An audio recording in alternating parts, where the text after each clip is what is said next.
Monday. Hopefully we'll have some extra time after the homework today, and you can start a cheat sheet if you want. You can do a half page, one-sided, since it's a quiz. It's over 7.5 and 7.6. They're kind of related though.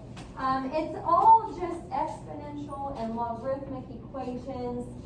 We just switched over to the natural log stuff here in 7.6. All right. Well, let me go ahead and put up here, believe it or not, another rule. A lot of rules in here. You know, yesterday we were solving natural log equations. We're still kind of on the topic of natural logs, but we're going to start solving exponential equations with a base of e. We've already learned how to solve exponential equations with other bases. Now we're just moving on to base e. Okay, so some of these steps here should sound familiar to what we did in 7.5. And here we go. First step, get the e part by itself. Get the e part by itself. Now e is going to be the sum power. So you'll have a power with it, but if there's any extra numbers out to the side, just like we've been doing all along here, you want to get rid of that stuff first. Okay, used to, with other bases, we would just take the common log of both sides, like the LOG. That's what we called the common log. Well, if your base is e, you want to take the natural log of both sides. And here's why. This part in parentheses there, it says the ln and e drop out. That's why we choose to take the natural log of both sides, not just the common log. Alrighty, ln and e drop out. So really, once that happens, we should be able to solve for the variable. Now on Monday for the quiz, you know, the 7.5 and 7.6 stuff might be kind of mixed in together. So some of your exponential equations will have normal bases, like a base of 5 or a base of 2.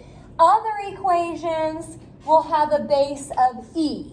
So that is something you kind of have to know. If the base is e, take the natural log of both sides. If the base is something else, just do the log of both sides, common log, LOG, instead of LN. Okay, so they work, pretty much the same way. Again, just knowing which type to use, though, is important. Natural log, you want to use that anytime the base is e. Okie doke. Well, here we go. Solve each equation.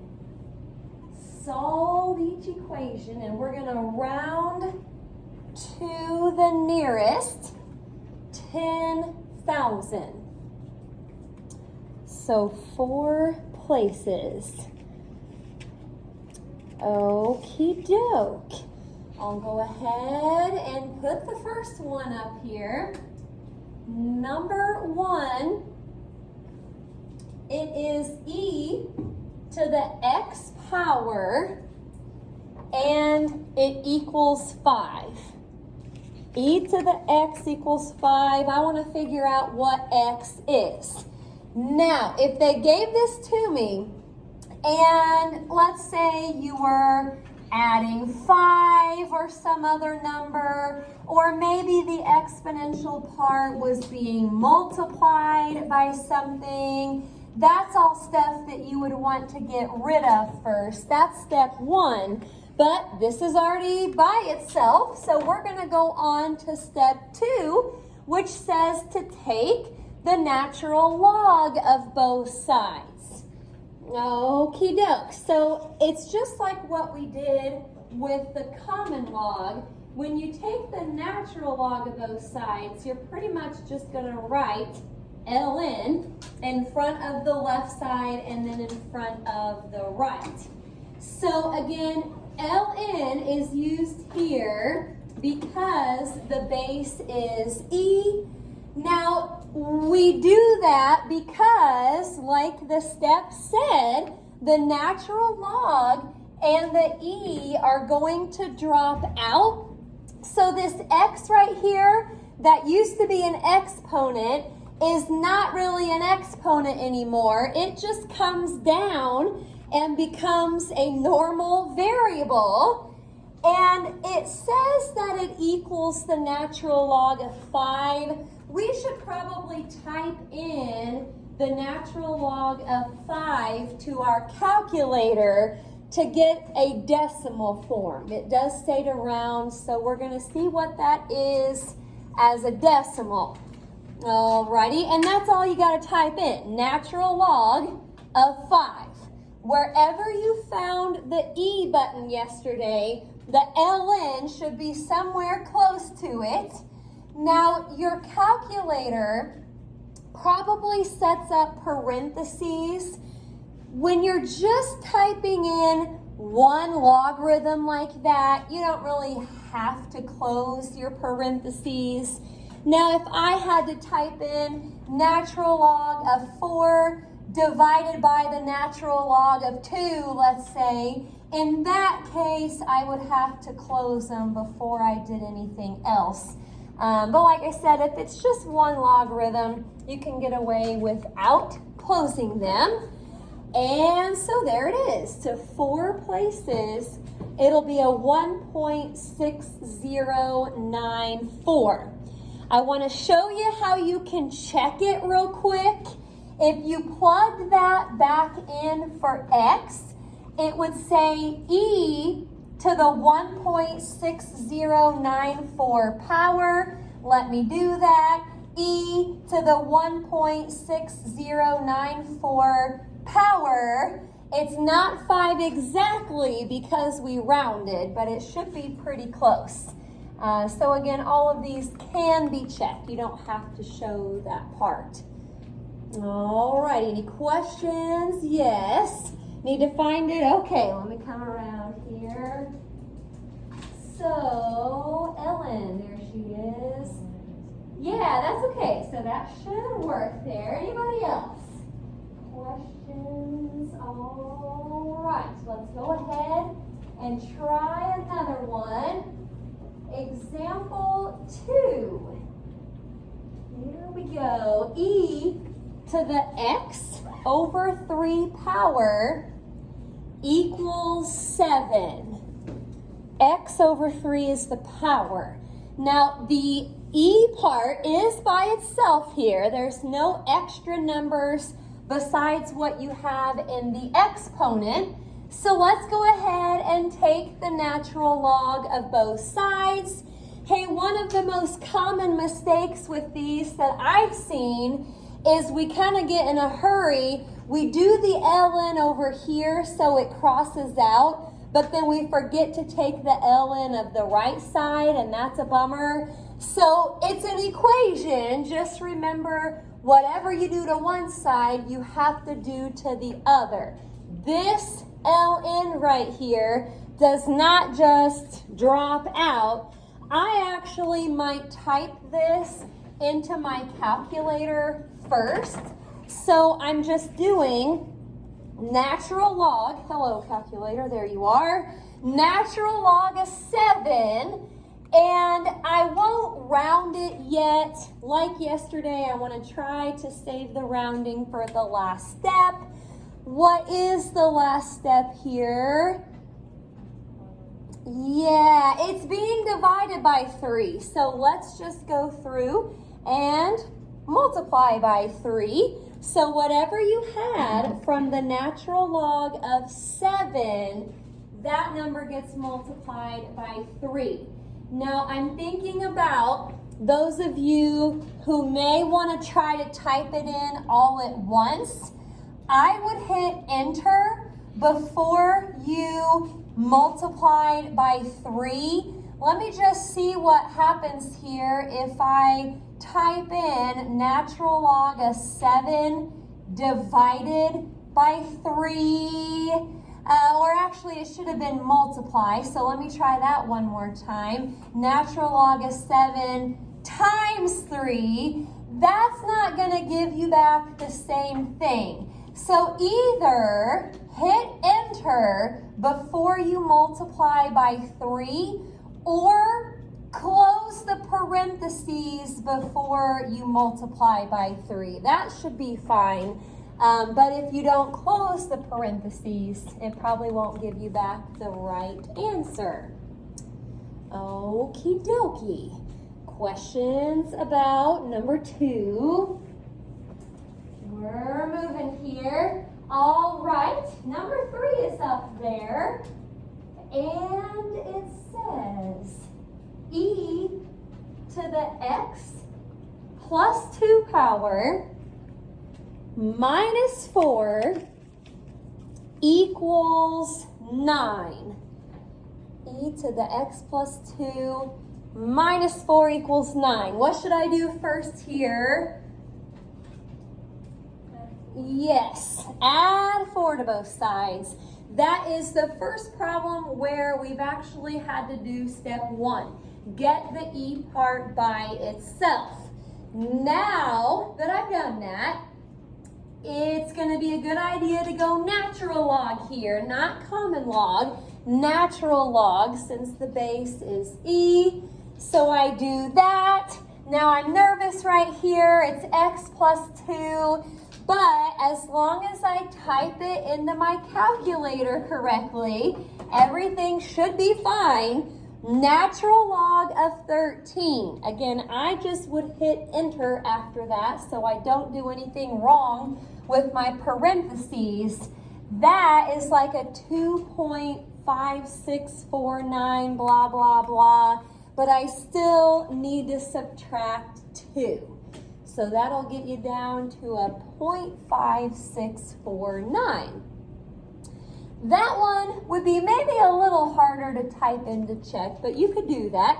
Add 2 to that power, type in e to whatever that is, and then just subtract 4. It should get you something close to a 9. Okie doke. Now I think I've got just one more like this where we're just solving for x. And then number 5 is going to be more of a word problem. And so we'll kind of see on number 5 how exponential equations, logarithmic, they can kind of be applied to real life situations. Okay, but let's look at number 4 here first.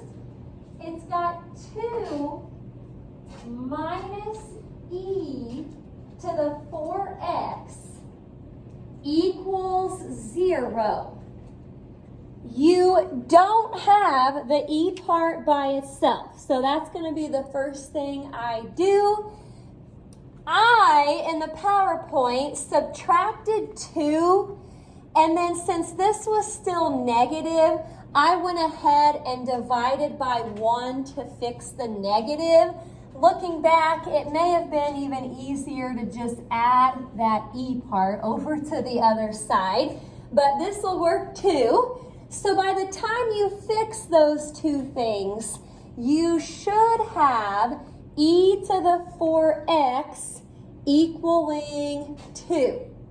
So everything I've done so far has just been solving for the e part, getting the e part by itself. Okay, natural log both sides since the base is e. Now on my calculator, again, if you want to do it all at once, that's fine. Close the parentheses though before you divide by 4. I'll just type that in, hit enter, and then divide it by 4. Just check it on your calculator and see what happens. It should give you something close to a 0.1733. Okay, I'll leave that up there for a second. Now, number 5 was a little wordy. So to save a little time today, I just kind of printed out the 2 slides to go with it. None of the work is done yet, though. We'll have to do the work ourselves, but this will just be, again, to kind of save us some time so you guys don't have to recopy all of this. I hole punched it in case you want to just kind of stick it in your binder with the rest of your notes. There you go. I'll go ahead and kind of read through this here with you once I get them all out. There you go. All right. So it says, again, everything I'm going to put up here at this point is on the paper, so you don't have to write any of that down. You've got it. Thank goodness. It says a spacecraft can attain a stable orbit 300 kilometers above Earth if, this is important here, if it reaches a velocity of 7.7 kilometers per second. Now, this right here is the formula for velocity. This is a fancy V right there. Now, there's some other variables in this formula that they explain down here. V is the velocity, T is the firing time, C is the velocity but not of the rocket, it's the velocity of the exhaust, and then R is a special ratio of the mass of the rocket filled with fuel to the mass of the rocket without fuel. So all this is doing is just kind of explaining what those variables are. Now on the next slide, which you already have, there's actually 2 things that we have to find here. This is the first thing. Now if you want to do your work on this paper, that's fine, or if you'd rather do it on the paper that you already had going, that's fine too.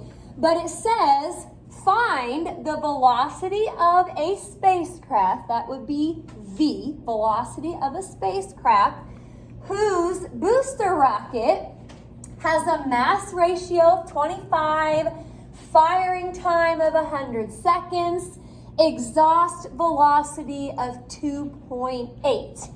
Find the velocity of a spacecraft. We're going to take, and this is where you might want to start writing here. I don't think this stuff is printed.